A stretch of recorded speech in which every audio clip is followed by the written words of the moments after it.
parler la langue de sa femme ou de son homme. Et c'est pas facile. Il faut toute une vie pour apprendre. Donc, si vous avez 2 ans de mariage, 3 ans, 4 ans de mariage, vous êtes considérés comme des débutants dans le mariage. Donc, est-ce que vous pensez que c'est une bonne option de dire, ok, pas de problème, on va divorcer, on peut plus se comprendre, c'est pas la peine. Non, non, non, non, non, non. 2 personnes qui se sont unies devant Dieu et les hommes, il y a toujours espoir. On peut apprendre, on peut se réajuster pour pouvoir aller loin dans notre manière de voir les choses. Et c'est possible de rester ensemble. C'est possible de rester ensemble. Donc, je vous encourage à ne pas opter pour cette option qui est le divorce. Il faut savoir aussi une chose, hein. Comme je l'ai dit, la 3e entité qui doit être dans votre mariage, c'est Dieu. Quand je dis Dieu, c'est quoi? Dieu au travers de la patience. Il faut opter pour la patience. Il faut opter pour le discernement. Il faut opter pour la sagesse. On a besoin d'un peu plus de sagesse et d'intelligence pour pouvoir parler, pour pouvoir communiquer. Et tout cela, ce sont des qualités divines.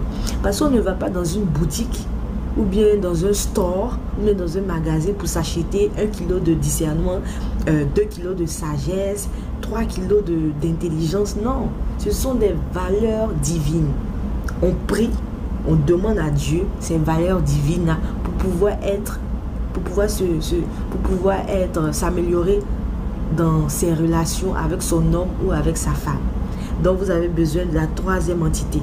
Nous avons tous, y compris moi encore, nous avons tous besoin de la 3e entité qui est Dieu. Nous avons besoin de ces dons pour que nos mariages soient des exemples positifs.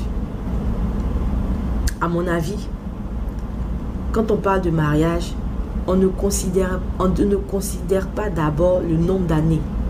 On regarde d'abord les valeurs qui font la fondation de votre mariage. On regarde les leçons, les grandes lignes qui font de votre mariage ce qu'il est. Si le mariage est basé sur des trucs négatifs, qui ne font que polluer la vie de l'homme, qui ne font que polluer la vie de la femme, qui ne font que détruire l'homme ou détruire la femme, le nombre d'années ne sera pas à votre avantage.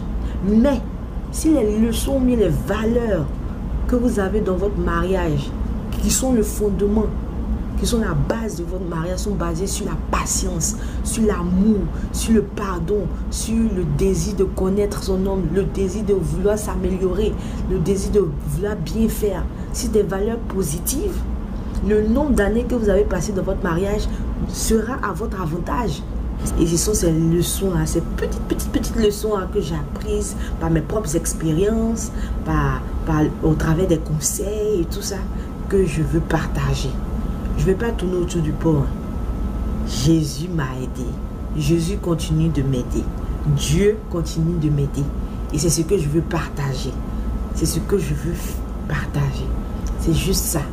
Encourager quelqu'un ou quelqu'une dans son mariage à savoir qu'il y a une possibilité quand Jésus est assis dans ton mariage.